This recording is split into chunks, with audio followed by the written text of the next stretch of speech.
नहीं चाहते। प्रत्येक प्राणी से पूछा जाए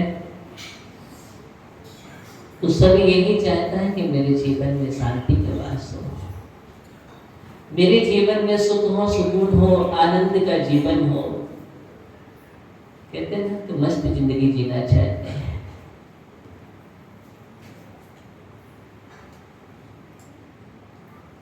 लेकिन कैसे प्राप्त हो मुझे जीवन?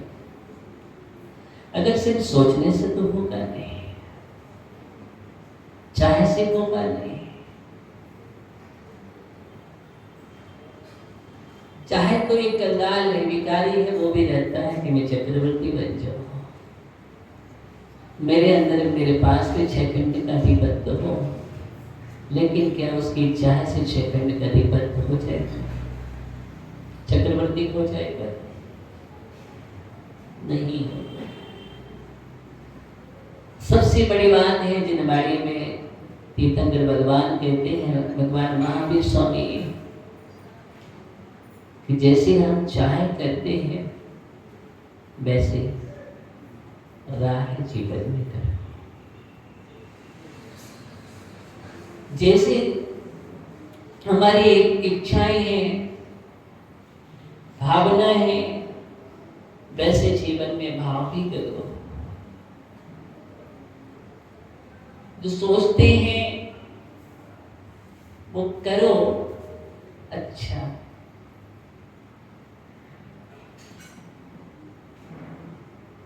लेकिन हमारे साथ उल्टा है। हम सोचते तो अच्छा है, लेकिन वो हम करते नहीं। और बुरा आ जाए तो बुराई करने से चूकते नहीं।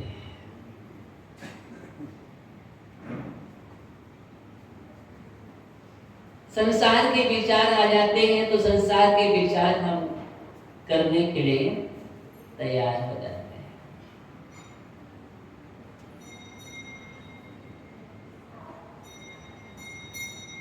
लेकिन कभी मन में अगर अच्छे विचार आ जाए कि मुझे मुनि बनना है,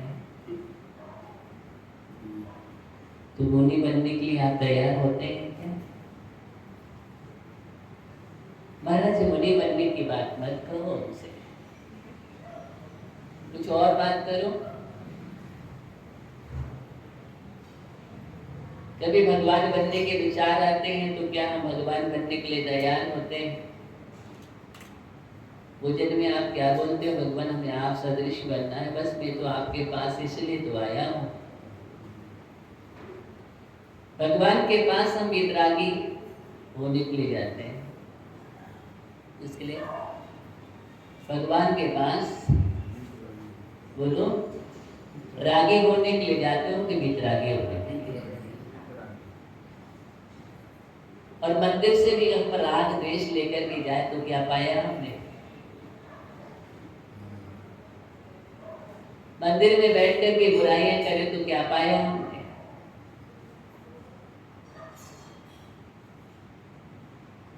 यहां से भी हम आलोचक बन के जाएं। आलोचना करना अच्छी बात है या आलोचक बनना अच्छी बात नहीं है?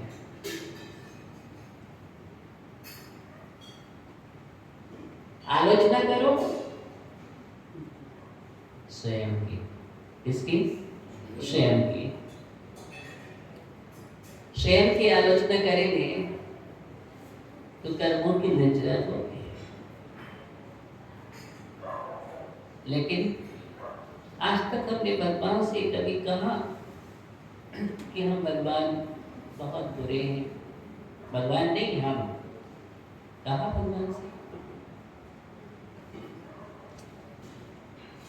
जिस दिन तुम्हारे अंदर एक भाव आ जाए, जिस दिन तुम्हारी इस प्रकार की प्रवृत्ति बन जाए कि भगवान के पास बैठकर के तुम अपने आप को कहने लगो कि मैं पापी हूं, क्या हो? मेरे अंदर तो इतनी बुराइयां हैं, अपने अंदर के दोष, अपने अंदर की बुराइयां, अपने अंदर के पाप, अपने अंदर के बुरे विचार, बुरी भावनाओं को जिस दिन खोजने लग जाओगे, सोचने लग जाओगे, उस दिन तुम्हें भगवान बनने में देर नहीं लगेगी। अभी तो हम दूसरों के अंदर शोध करते हैं, दूसरों के अंदर खोज करते हैं, उन्हीं की चर्चाएं भी करते हैं।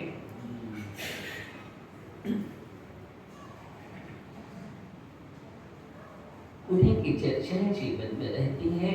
अगर किसी की हमें एक बुराई नजर आ जाए, पहली बात तो बुराई की दृष्टि ही हमारी खराब थी तो हमने देख ली, और देख भी ली तो उसके बाद फिर हम चर्चाएं किनकी करेंगे, बैठ करके बाहर भी खड़े होंगे तो उसी की चर्चाएं होंगी, दुकान पर बैठेंगे गोष्ठियां लगेगी तो उसी की लगेगी, शाम को बैठेंगे तो उसी की चर्चा होगी।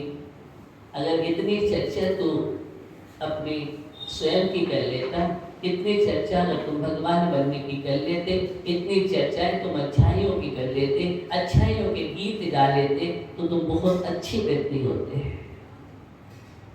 लेकिन अच्छाइयों के गीत गाने की आदत नहीं है मेरी।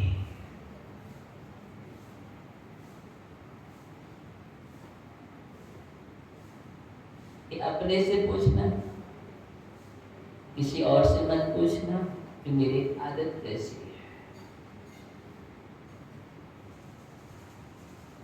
और अगर आदत ऐसी है तो आदत में परिवर्तन करो, बदलो।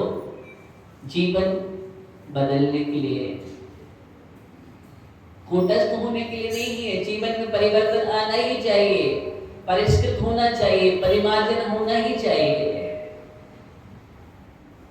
जैसे आप परिमार्जन करते हैं प्रतिमा का, प्रतिदिन परिमार्जन करते हैं ना, सबसे पहले धूल जलाएंगे और ज्ञानी प्रतिमा का प्रतिदिन परिमार्जन करते हैं कि कहीं डस्ट तो नहीं आ गया है, कहीं कुछ तो, बस इसके लिए आप प्रतिदिन करते हैं। पहले उसके बाद में अभिषेक करते हैं। क्या करते हैं? जैसे हम प्रतिमा का, श्री जी का परिमार्जन करते हैं, वैसे अगर स्वयं जी का करने लगे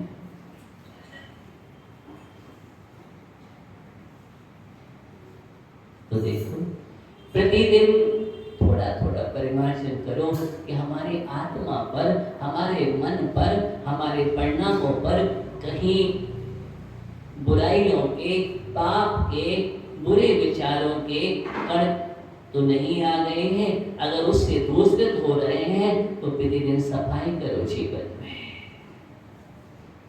अगर तुम्हें भगवान बनना है तो नहीं बनना है तो फिर बात ही अलग है।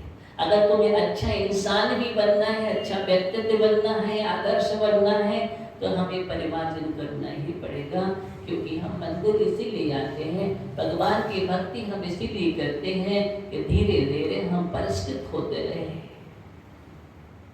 एक लोभ से करता है, आकांक्षा से करता है, वो अज्ञानी जीव है। लेकिन ज्ञानी तो भगवान के पास स्वयं को परिमार्जित करने के लिए आता है, परिष्कृत करने के लिए आता है। कौन सी भक्ति करते हैं आप? ज्ञानी वाली की अज्ञानी वाली? हाँ, क्यों? विशाल ज्ञानी कौन सी करता है भक्ति? किस प्रकार भक्ति करते हो? भगवान से क्या बोलते हो? हे परमात्मा, बोलो क्या? हे भगवान परमात्मा, मैं आपके पास आया हूँ बुराइयों को छोड़ने के लिए। जो हमारी आत्मा पर बुराइयों की गंदगी लगी हुई है उसको धोने के लिए आया हूँ मैं। अगर इस भावना से आप आते हो तो समझ लेना तुम्हारे जीवन में प्रॉफिट हो रहा है, लाभ हो रहा है। और ये भावनाएं जीवन में नहीं है सज्जन भैया, तो जीवन में कोई लाभ नहीं हो रहा है। अब कितनी भी भक्ति कर ले, पूजन कर ले, लेकिन प्रतिमा को तुम घिस डालोगे लेकिन स्वयं को नहीं घिसोगे तो काम बनने वाला नहीं।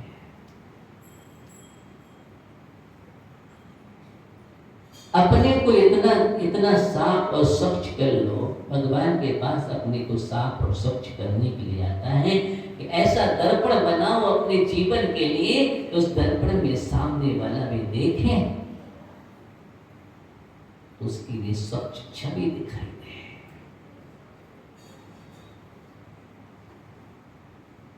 इतना अच्छा बनाओ, इतना परिमार्जित करो, इतना घिसो कि सामने वाला चित्र भी उस पर अंकित हो जाए बिना चित्रकला के।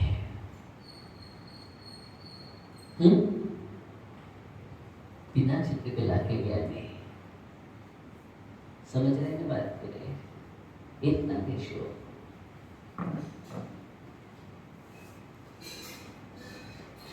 स्वयं को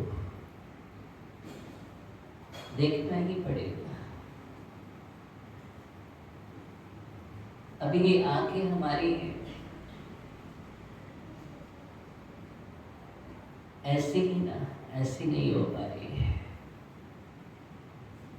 सामने वाले को देखती है तो खराबी आ जाए तो चश्मा लगा के देखते हैं,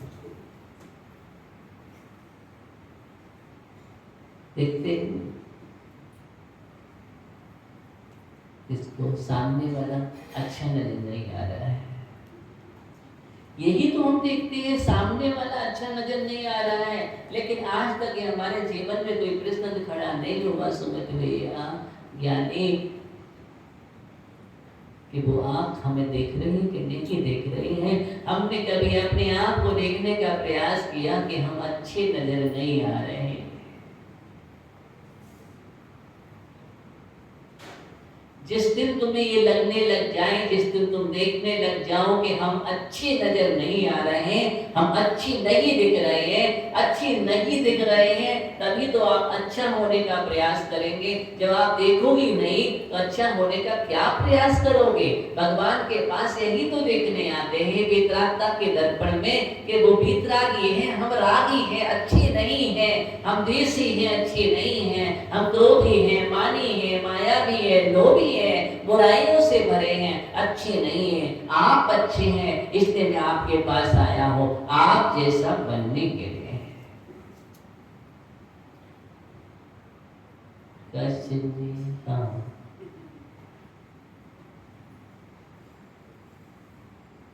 आपके पास आया हूं, बोलो आप जैसा बनने के लिए, आप जैसा होने के लिए। यही भक्ति है। अगर हमारा मन हृदय स्वच्छ हो रहा है तो समझ लेना भक्ति हो रही है, पूजन पाठ हो रही है। अंत वही कसाइयां है, वही क्रोध है, वही मान है, वही मायाचारी, वही लोभ है, वही बुराइयां, वही प्रवृत्ति, वही आलस्य, वही प्रमाद भरा हुआ है जीवन में। तो समझ लेना अभी कुछ भी हम आगे नहीं बढ़ पा रहे हैं। इसलिए इतनी अच्छी भावना, इतनी अच्छी सोच विचार करो। देखो ये मस्तिष्क मिला है। कल मैंने कहा था कि मस्तिष्क में कोई जाल नहीं होना चाहिए। कहा था ना, याद? जाल मतलब हाँ, क्योंकि मकर जाल लगता है ना तो हम तत्काल साफ कर देते हैं, बोलते मकर जाल लगना अच्छा नहीं होता है। कहाँ का?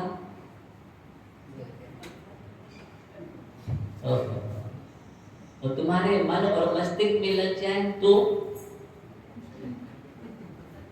वो अच्छा होता है, वो और खराब होता है। मन और मस्तिष्क में मकर जाल नहीं लगना चाहिए, कि मन और मस्तिष्क में मकर जाल जहाँ लग जाता है वहां पर जीवन एक जंजाल हो जाता है। फिर जीवन का सारा आनंद खो जाता है, जीवन नीरस हो जाता है। उसके जीवन में फिर देखो मानसिकता ही घर कर जाती है, असंतुलित जीवन हो जाता है। उसका जीवन शैली एकदम बाहर हो जाती है, बैलेंस नहीं रहता, जीवन में बिगड़ जाता है उसका जीवन। समझ लिया क्या नहीं? इसलिए जीवन में इस बात का तो मुझे ध्यान रखना ही चाहिए। प्रतिदिन सफाई करो। क्या करो? जैसे आप अभिषेक करते हो ना, अभिषेक के पहले संकल्प किया करो कि मैं प्रतिदिन सफाई करूंगा। अपनी कह रहा हूं, स्वयं की कह रहा हूं, आज मैं एक बुराई को छोड़ूंगा। एक बुराई को छोड़ना, भगवान के सामने नियम ले लिया करो जाकर के, भगवान मैं आज एक नियम ले रहा हूं, यही बुराई का छोड़ना है और यही स्वयं का परिमार्जन है। मत घबराओ नियम संयम से, भगवान के पास ले लिया करो छोटा छोटा नियम। क्यों? हमारे पास आ जाओगे तो मुझे पता चलेगा। कोई बात नहीं, भगवान के पास भी जाकर के आप इतनी भावना मान लिया करो कि आज कुछ भी हो जाए मुझे आज गुस्सा नहीं करना है, आज मुझे किसी की बुराई नहीं करना है, आज मुझे किसी की निंदा नहीं करना है, चुगली नहीं करना है मुझे, आज मायाचारी नहीं करना है मुझे, आज मैं किसी को बुरी दृष्टि से नहीं देखूंगा। ऐसे नियम ले सकते हैं ना? बोलो, ऐसे नियम लेने में तो कठिनाई नहीं होना चाहिए, क्योंकि आपको वैसे वस्तु त्याग करने में कठिनाई होती है ना शंकरलाल जी? वैसे छोड़ने में तकलीफ होती है, हम कहें तो बस छोड़ दो, निर्गत निर्विराग बन जाओ, तो तुम सोच में पड़ जाते हो कि महाराज अभी सोच रहा हूं मैं। लेकिन कोई बात नहीं, इस प्रकार के नियम तो हम ले सकते हैं भगवान के पास जाकर के, भगवान कुछ भी हो जाए आज मैं मन को मैला नहीं करूंगा। क्या नहीं करूंगा? हाँ, ये आध्यात्मिक विकास है जीवन का। कौन सा विकास? आध्यात्मिक विकास जीवन में यही से होता है कि आज मुझे मन को मेला नहीं करना है, चाहे कितने भी निमित्त बन जाए। कोई अपशब्दों का प्रयोग भी करेगा, कोई हमारी निंदा बुराई भी करेगा, तो उसके बाद भी हम अपने मन को मेला नहीं करेंगे। ऐसा संकल्प करो अपने जीवन में। एक एक दिन का नियम लो, अरे एक एक घंटे का भी ले लो। हाँ, ले सकते हैं। तो मैं हल्का तो बता रहा हूँ, भारी कहाँ बतला रहा हूँ? भारी बतलाते हैं तो फिर आपको दिक्कत होती है। मैं हल्का ही वाला बतला रहा हूँ। एकदम अध्यात्म जीवन जीने की कला है। ये अध्यात्म का जीवन कैसे जिया जाता है? ऐसे ही जिया जाता है अध्यात्म का जीवन।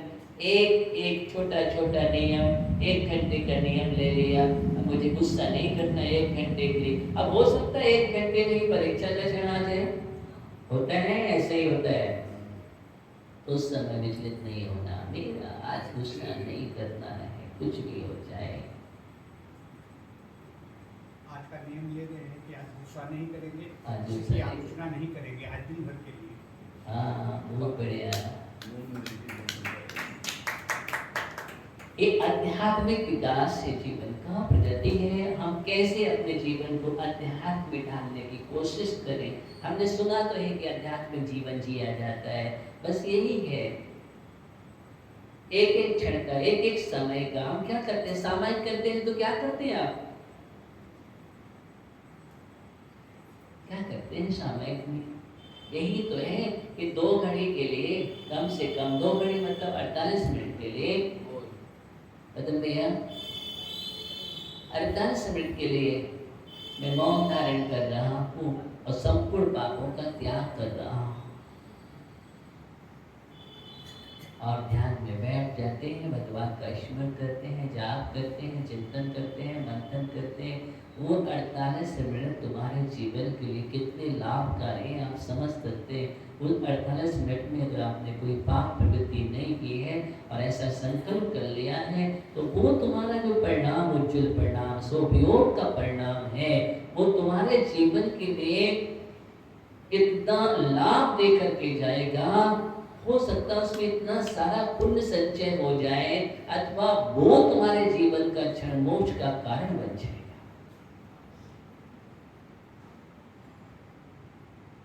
हमारे यहाँ तो शास्त्रों में एक एक मुहूर्त के त्याग की बात भी कही कि उस जीव ने, उस कन्या ने उस एक मुहूर्त का त्याग कर दिया। एक मुहूर्त का रात्रि भोजन का त्याग, रात्रि पानी का भी त्याग, अथवा कोई भी ऐसा त्याग करने वाला जीव भी, कहने का मतलब वो भी कल्याण को प्राप्त हो जाता है।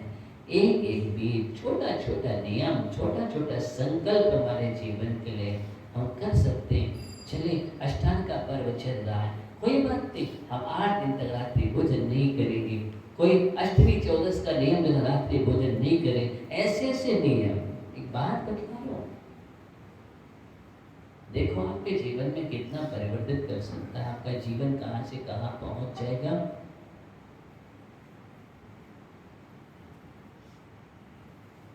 ऐसा संकल्प करने में कहीं दिक्कत नहीं है। आपको सीधा बोल जाएंगे 1 साल के लिए त्याग कर दो, तो आप सोच में पड़ जाएंगे, मालूम है मुझे। लेकिन ऐसे नियम लेंगे तो सोच में नहीं पाएंगे। लो, जीवन का विकास कैसे हो, हमारे अंदर धर्म कैसे हो, जीवन जीने की कला हमारे जीवन में कैसे आए। ये सब जीवन जीने की कला है। अच्छाइयों से जीवन ऐसे ही भरता है, सुंदर होता है, सुसज्जित होता है। हम अपने जीवन में बैठ करके एक एक छांटना, किसी को मत बतलाना, लेकिन हमारे अंदर कितनी बुराइयां हैं ये अपने पास बैठ करके अपने आप ही उसका आकलन करके, छांट करके कि हम इन इन बुराइयों से भरे हुए हैं। क्या है? इन बुराइयों से भरे हुए हैं। इनकी खोज तो आप कर सकते हैं ना, कर सकते हैं। मनोज भैया, कोई दूसरा खोज तो नहीं करेगा, इनकी खोज तो हमें ही करनी पड़ेगी। मैं आपको खोज का विषय दे रहा हूँ और इतना खोजना, अभी निरंतर खोजते चले जाना, 4-5 महीने तक निरंतर खोज।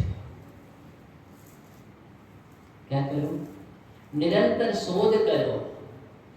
अगर नहीं, निरंतर शोध करना है अपने अंदर का, ये आध्यात्मिक लाभ होगा, ये आध्यात्मिक वर्षा योग होगा जीवन का।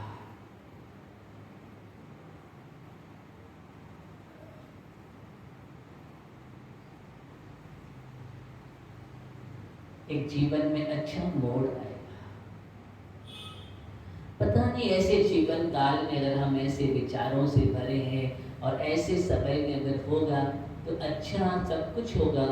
जब भी कोई भी प्रगति आएगी तो पुण्य ही आएगी, पाप तो नहीं आएगी। बोलो, इसलिए हम अपने उपयोग को, इसको अपने उपयोग को सुंदर बनाए। हम सुंदर हैं तो सब सुंदर हैं, ध्यान रखना। और हम विकृत हैं तो हमें सब विकृत दिखाई देता है। संसार में कोई पदार्थ सुंदर सुंदर नहीं होता। कहाँ देख रहे हो? किसको देख रहे हो? किम सुंदरम किम असुंदरम? बोलो, क्या सुंदर है, क्या सुंदर है?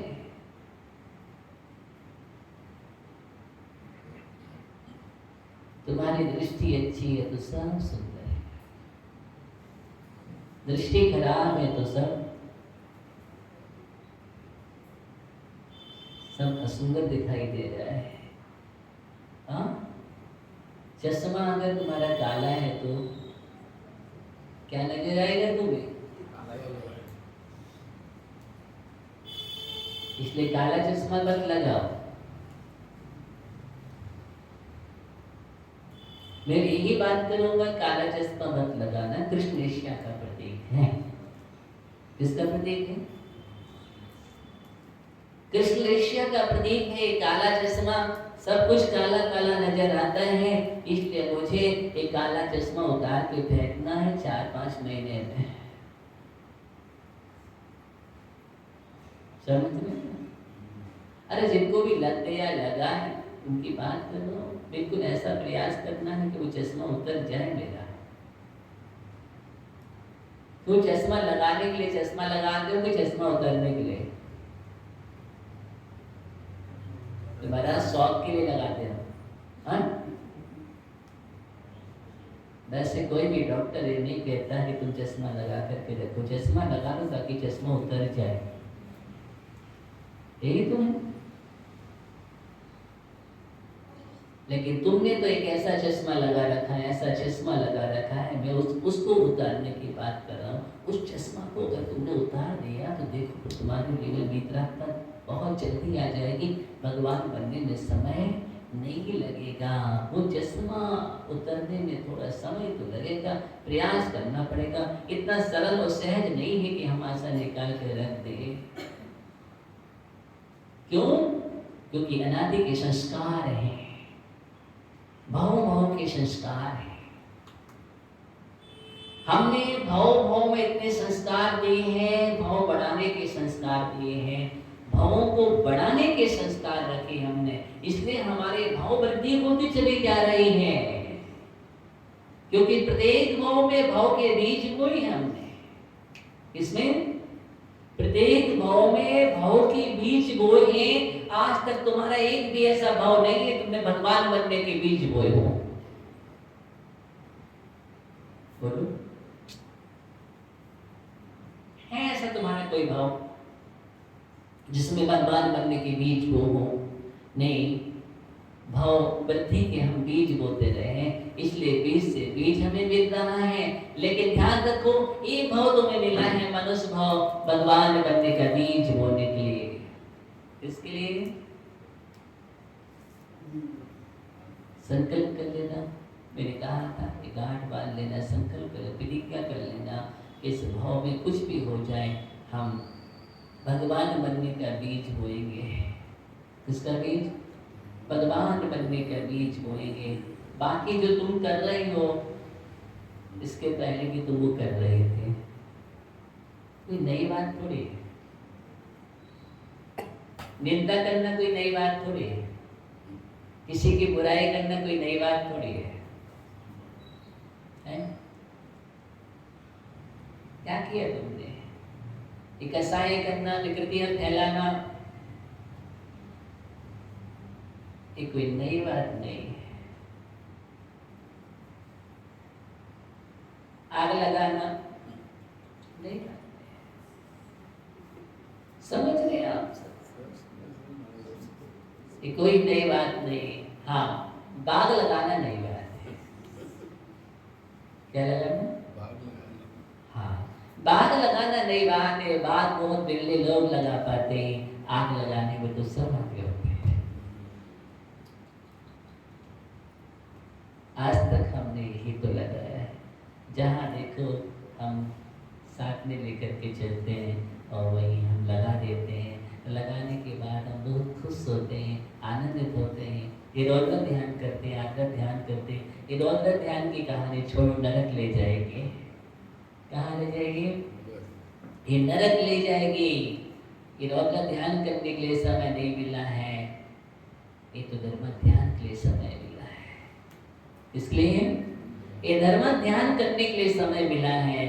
इसलिए अपने जीवन में एक काम करो, अपने जीवन में ये माचिस, पेट्रोल, डीजल लेकर के मत चलो। लेकर के चलना है तो थोड़ा एकदम सरल और सुस्ता है, बस जल लेकर के चलो।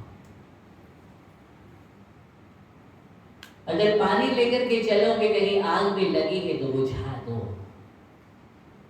क्या करो? बुझाने का काम, लगाने का काम नहीं करो। इस कान से उस कान में फूस फूस करके आग लगाने की आदत, ये भी बहुत गंदे संस्कार है जीवन में। समझ गए ना? अच्छे संस्कार नहीं माने जाते हैं, ये बुरे संस्कार माने जाते हैं। इसलिए धीरे धीरे इनका विसर्जन करो। ये बुराइयां हैं, ये संस्कारित बुराइयां हैं, आज की नहीं है। ये संस्कारित बुराइयां अनादि से बने हुए तुम्हारे जीवन में। ये असुर कुमार की प्रवृत्ति आज की नहीं है, बहुत समय की है कि आपस में दो को लड़ा दो और तीसरा मजा लेता है। ये असुर कुमार की प्रवृत्ति, किसकी प्रवृत्ति है? पढ़ा है ना शास्त्रों में। असुर कुमार में अम्बा बारिश जाति के देव होते हैं, वो नरकों में जाते हैं, तीसरे नरक तक। कहाँ तक फिसल रहे हो? तीसरे नरक तक जाते हैं। और तीसरे नरक तक जाकर के आपस में नारियों को पूर्व का स्मरण कराते कराते और उल्टा बतलाते हैं कि देखो देखो, वो तुम्हारे साथ ऐसा कर रहा था, कितना अन्याय किया तुम्हारे साथ, और तुमने अच्छा करते रहे और वो अन्याय करता रहा। वो वही जीव है, अच्छा समय है। या माँ का जीव जब काजल लगा रहा था, लेकिन वो उल्टा बतलाएंगे, देखो माँ आँख फोड़ रही थी। क्या कर रही थी? आँख फोड़ रही थी वो। अच्छा आँख फोड़ रही थी, हम बतलाते हैं। शोध करो, प्रतिशोध उत्पन्न मत कराओ। आज हम प्रतिशोध कराने में निमित्त बन जाते हैं, याद दिलाते हैं। कभी कभी ऐसी ऐसी बातें याद दिलाएंगे जो बातें हम भूल गए हो, फिर भी हमें वो याद दिलाई जाएगी कि देखो 10 साल पहले की कहानी तुम्हें पता है कि तुम्हारे साथ क्या हुआ था, तुम आगे बढ़े थे। भड़काने वाली बात, यही याद लगाना है। समझ लेना बात के लिए। सूरज देख कि ऐसा जीवन में होता है कि तुम आगे बढ़े थे, तुमने बहुत मेहनत की थी, सब कुछ अच्छा किया था, लेकिन तुम्हें क्या मिला था? ऐसे लोग मिलते हैं, लगते हैं आप, यही आग लगाना है।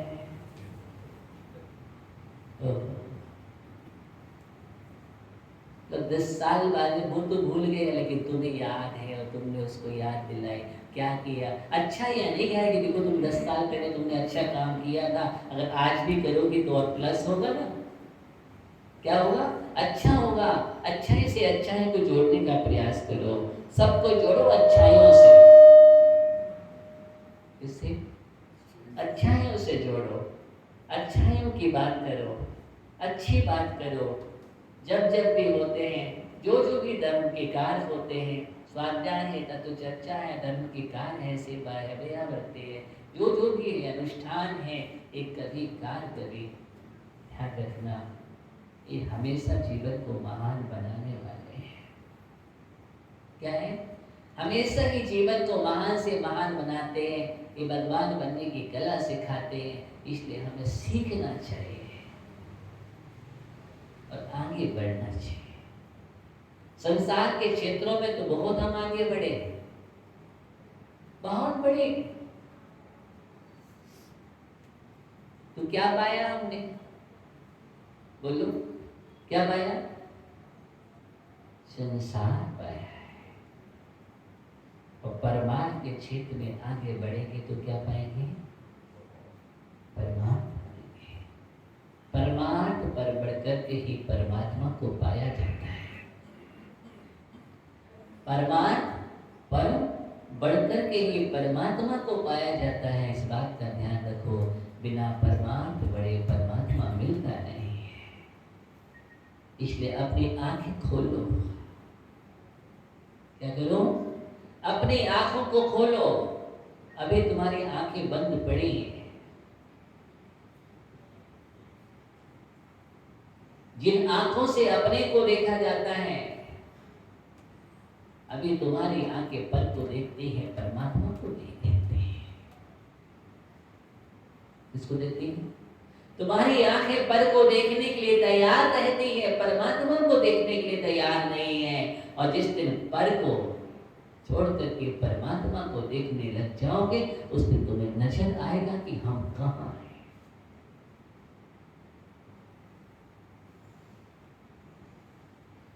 ज्ञानियों, हम भगवान के पास आते हैं, बस इस लक्ष्य रखो जीवन में कि हम क्यों आते हैं। बस क्यों आते हैं इसका जवाब हमें दे देना, एक दिन, 2 दिन, जितने दिन बाद दो, लेकिन ये प्रश्न पैदा अपने जीवन में जरूर करोगे, भगवान के पास हम क्यों आते हैं, क्यों हम भक्ति करते हैं, पूजन करते हैं, आराधना करते हैं, तत्व श्रवण करते हैं, इसका उद्देश्य क्या है। आराधना अनुष्ठान करने का उद्देश्य क्या है। इनसे दूर होने की बात नहीं कर रहा हूं मैं, तो पास होने की बात कर रहा हूं। जितने तुम पास आओगे उतने तुम पास होगे, तो जितने तुम दूर हो जाओगे उतने तुम दूर होते चले जाओगे, संसार में विवरण करते रहोगे। इसलिए इसका उत्तर मैं जो प्रश्न कर रहा हूँ, दूर होने के लिए, पास होने के लिए, इसके लिए पास होने के लिए।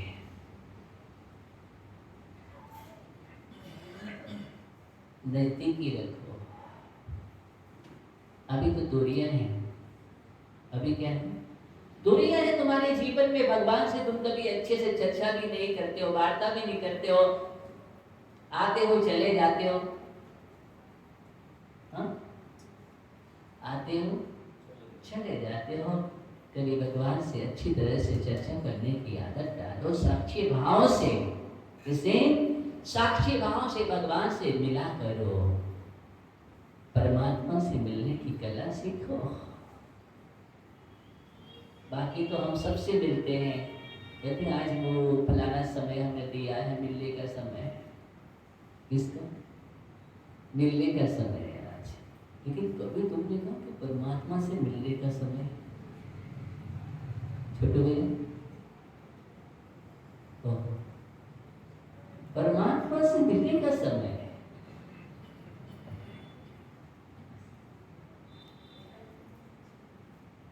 ये बहुत महत्वपूर्ण बिंदु है, परमात्मा से मिलने का समय। ये सब भगवान से मिलने का ही समय है ज्ञानियों। हम जो पूजन करते हैं, अनुष्ठान करते हैं, पाठ करते हैं, परमात्मा से मिलने का समय है। लेकिन वो समय तुमने दिया नहीं है अभी तक। आए तो हैं हम, लेकिन समय दिया नहीं है, मिले नहीं है। इस बात का ध्यान रखो, अभी तक मिले नहीं है। अगर मिल जाते तो तुम मिल जाते,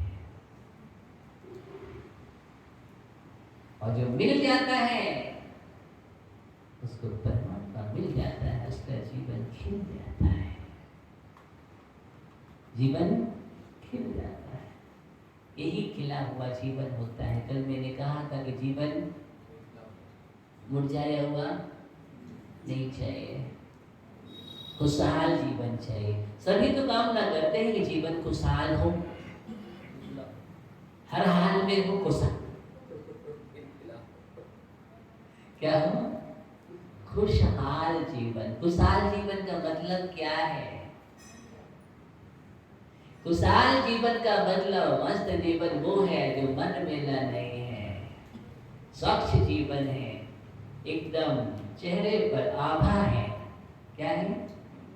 आभा नहीं, आभा,